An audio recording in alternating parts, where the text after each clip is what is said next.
All right, everyone, I thought it was important to issue a rebuttal to the Bloomberg article, actually, that it in return is a rebuttal of that Democratic strategist for Bubba Bill himself saying, oh yeah, Trump is set up really well for 2020, like he's got an advantage, he's got a pretty good chance. And Bloomberg saying, no, not really. The title is Trump's re-election edge is greatly exaggerated. And then it goes through and says, well, we would need to know the answer to 5 fundamental questions before we could actually gauge his likelihood. And of course, for some of these, it's up in the air as to whether we really know anytime in the near future, like the next couple of years, you could have an election already going and something could happen. So I'm going to go through these and issue my own little rebuttal here, because I think it's important to be accurate. You can consider this kind of a prediction, although not really a prediction so much as a statement that Bloomberg's prediction here is just as full of shit as basically any other at this point. You've got to wait until after the midterms. That, in all honesty, until then, stop predicting whether Trump wins or loses in 2020. Unless he drops dead tomorrow or a nuclear war wipes us all out, please don't bother doing so, because there's 0% possibility of true accuracy. It's basically a lucky guess if you get it right, because you're either saying he wins or loses. You get a 50-50 chance. Point number 1 that they put on here. Will there be an economic downturn in the next 3 years, ending an already 99-month expansion, the 3rd largest in modern U.S. history? Number 1, unlikely. Number 2, he would play it off. Number 3, the Democrats, in order to capitalize capitalism on such an event, would have to have a money candidate that's capable of making a reasoned argument against Trump's economic style and in favor of something that's an alternative to that. The Democrats don't have somebody to do that right now, and it remains to be seen. We've got an additional question here. Will the Democratic Party get its act together long enough to have a candidate with a sane economic plan that people are capable of easily understanding and which is feasibly capable of working, and which provides a counter to Trump's economic plan, which, by the way, involves things that don't directly involve economics? The wall. What does he always couch the wall in? Fiscal terms. Not moral terms. Fiscal terms. It's we'll save money by building this wall. It'll create some jobs, by the way, while we're actually making it. What about the ACA? ACA is too expensive. It costs too much money. We can save money by reforming this. Not moral. Not a moral argument. Oh, well, people are dying. Obamacare just doesn't work for the lower class or something. He's not making those arguments. He's saying we'll save money as a nation. Ever wonder why he does that? He's a big money president, which I said when he was still, I think it was around Super Tuesday, I said, hey, if he wins, he's going to be a money president first and foremost. So far he has. That's, by the way, really, really good for him. We'll go to point number 2. This one's kind of funny because it begs the question. Will the impetuous commander-in-chief launch a war, specifically a nuclear confrontation with North Korea? Those are 2 totally fucking separate questions. By the way, if Trump launches a war anywhere else, chances are I'll stop supporting Trump and vote for somebody else, because I'm mostly anti-war. North Korea is basically the only one that could be justified. I don't think that his approval would fall if he did launch a war with North Korea, including if we got hit with nuclear weapons, because then he would come out and say, now is the time to be patriotic. We warned that this would happen. Successive administrations did nothing to stop them from acquiring these weapons. It wouldn't have been a problem if they had acted then. This would not have happened. These lives are on them. But now we're going to finish the job and wipe Pyongyang off the face of the earth. He would go hardcore on North Korea. He'd probably unleash an atomic strike on Pyongyang, killing several million people. And nobody would bother to condemn it because we had already been attacked. We would never launch nuclear weapons in a preemptive fashion. We'd be waging some sort of limited strike or a conventional war. If they then unleash nuclear weapons while we do that because they start losing, that's not going to decline Trump's approval. It's going to justify everything that he said about North Korea and make people like Bubba Bill and George W. look weak.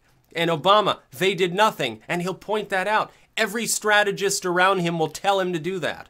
And he won't ignore them because certainly that's what he's going to do. Number 2 here, though, I don't think we go to war with North Korea quite yet. Limited strikes might be attempted. Then it's a waiting game of do they respond with a conventional or nuclear attack. The onus then is on them, really, to do something in response. and it's not clear what they would actually do. Remember, though, Kim Jong-un essentially is a sane actor. When you call him impetuous and say, oh, they face off on Twitter, it's not going to lead to a nuclear war. Kim Jong-un is not going to launch an atomic strike on Seoul or Tokyo because he feels slighted by a tweet that he probably did not read, except to sit there and chuckle all day. He doesn't fucking care what Trump says on Twitter. Trump doesn't care what Kim Jong-un says about him. Trust me, they don't care.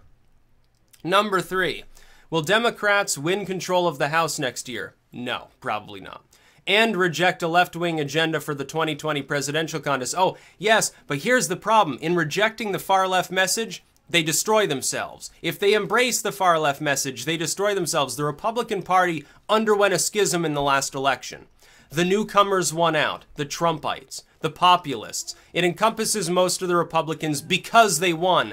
The fact that they showed that the populist message was capable of winning calmed things down. The Democrats also underwent a schism between sort of the far left, the Sanders-Warren types, and the neoliberals. And the neoliberals, the old guard, instead of the newcomers, won and did nothing to calm things down, and it got worse because they lost. And it's still getting worse because the neoliberal candidate Clinton and all of her allies continue to insult those that think that they would have won the election.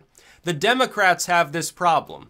The Republican Party does not have this problem. You have a handful of never Trump holdouts and some people that occasionally say unkind things about Trump. Ultimately, that's way, way easier to deal with than what the Democrats have to deal with, which is, hey, if we nominate a neoliberal, a lot of the youth vote goes away. Some of the business Democrats, too. If we nominate someone who's on the far left, a lot of the, the business Democrats go away anyway. You get the youth vote, but then maybe you don't get the older people's vote and people who are, upper middle class that we count on for fucking donations, too, by the way, in our local races. So there's your problem. You've got a schism there, and you haven't had the breaking apart. It's just fractured, and it's trying to hold together, and it can't really, and it just doesn't work. The Democrats have problems. As for winning control of the House, no, I don't think that it happens. It's possible. I think it's more likely that they lose a bunch of support in the Senate than that they make any significant gains in the House, though. Maybe lose a governor's seat. Maybe they lose a whole bunch of stuff. Maybe they get totally wiped out and become a minor party. Who knows?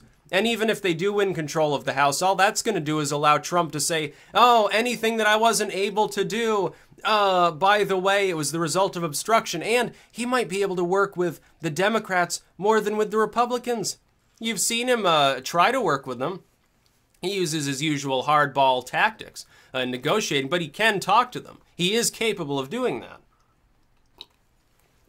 I think he'd rather talk to Pelosi and Schumer than to talk to John McCain at this point, so why does he care?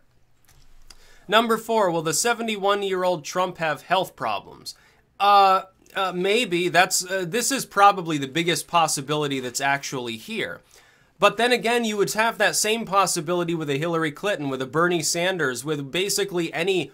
most candidates are on the older side. Asking, will they have health issues, makes no sense. It's especially funny from the legacy media, because this is the same legacy media that brushed it aside. When Hillary Clinton collapsed on a warm day, on 9/11 of all days, which was, perhaps the reason that it stuck in people's minds even more. She collapses into her van, has to be thrown in like a sack of potatoes. The legacy media doesn't want to say anything. They don't call for an investigation. They don't call it into question. They don't say, is she fit to serve? She has corrective lenses that could be related to having some sort of aneurysm or some other mental problem. They don't say anything about it. If they do mention it, they're like, oh, her doctor says she's in perfect health. But Trump happens to be 71 without any apparent medical issues other than he's a little on the chubby side. Will he have health problems? Possibly, yes. But you got to realize the President of the United States, if he so much as sneezes, gets doped up to the eyeballs and shot up probably with all sorts of experimental drugs. Why do you think they never seem to get sick like normal people? They're getting pumped full of stuff by the CIA on a regular basis, probably, like alien fluid or something. I wouldn't worry too much. Number 5. And this is a funny one. Will special counsel Robert Mueller's investigation into Trump and the Russians lead to indictments that implicate the president? Absolutely not.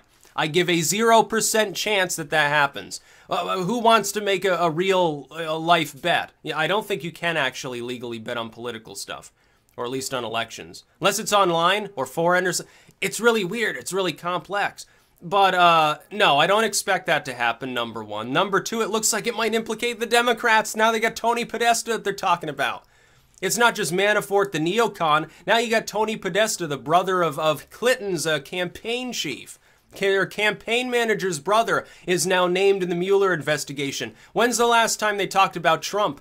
When's the last time that even those that really hate Trump really got their balls up to talk about the Mueller investigation? They know at this point, if there had been collusion, they would have already indicted him. They already would have come out. Mueller would have come out and said, Trump, yeah, he colluded with the Russians. I urge Congress immediately to act to, prevent him from doing further damage to our country. We've been infiltrated by a Russian agent. Don't you think they would come out and say that? Of course they would. But that's never going to happen because, of course, there was no actual collusion. They might nail some lower level, like some staffers or some strategists or something, like a Manafort. They might nail somebody like that to the wall. They might even go after, like, his Jared Kushner at some point. But chances are it doesn't even go that far. Somebody will take the fall. It'll be just like Hillary Clinton. What, you think the fact that Trump is a populist doesn't mean there can't be inside dealings involving other people that are close to him? That doesn't even, by the way, mean Trump knows about them. He's not omnipresent. He's not omniscient. If his son-in-law does something illegal, maybe he doesn't tell Trump. That's always a possibility, too. Maybe Manafort did do bullshit with the Russians and didn't tell Trump because he's like, either he was too dumb to realize it was illegal, what he was doing because he's working with a presidential campaign. Maybe he just wasn't aware because he's not legalistic enough, although I would doubt that. He's Paul Manafort, after all. Or maybe he hid it from him deliberately because he knew Trump wasn't like a Russian plant, would fire him if he did. Have you ever thought about that possibility that Trump was surrounded by people that were doing shifty things and they didn't tell him because they knew he'd actually be mad because they know he's actually honest? And that this is just a bunch of deep state bullshit when they say that he's not? I think we should keep that in mind. It makes just as much sense as, oh, the president of the U.S. is controlled by a bunch of KGB agents. Okay. Well, then you can make up any other claim under the sun about him that you want because that's pretty far out there, don't you think? Don't you think that's a little, especially when it's prefaced on the DNC leaks involve an insider and they decide to deflect on Russia and then it sort of begins snowballing. At this point, the DNC, I think, they created a monster and now they have to keep running with it because otherwise people will realize all along it was nothing more than a ploy to take the public consciousness away from the content of a bunch of WikiLeaks releases. Ultimately, I think that may be what we're seeing here, including up into and including Mueller, who now is desperately searching for any thread of evidence that links anyone remotely close to Trump to Russia so he can hammer them and justify the whole thing, knowing full well that it will never actually involve Donald Trump himself. It's just an attempt to wrap up that loose end so that the public is never the wiser that this was all essentially a game of telephone from the get-go. And it just kept spiraling further and further out of control until people like Donna Brazil were like, oh shit, what's happening? And a bunch of people resign and a bunch of people get fired. And nobody wants to ask any questions about it. And all those news networks working for the Clinton camp directly or working with them directly, rather taking marching orders or at least advice from Clinton strategists, none of them ever want to talk about it. They only want to talk about how evil Donald Trump is. That's all they ever want to talk about. So those are my responses to these 5 points. I don't think that the Democrats gain the House. The Mueller thing will go nowhere. Trump is pretty likely to be healthy into re-election. Thereafter, for 4 years, people might get a little nervous to be like Ronnie Reagan or something. Maybe he does get demented. Right now, though, he's fine. He's got no obvious health issues. Unlike his opponent, same age, did have obvious health issues. Nobody wanted to question or talk about them. I wonder why. That's about all. Peace out.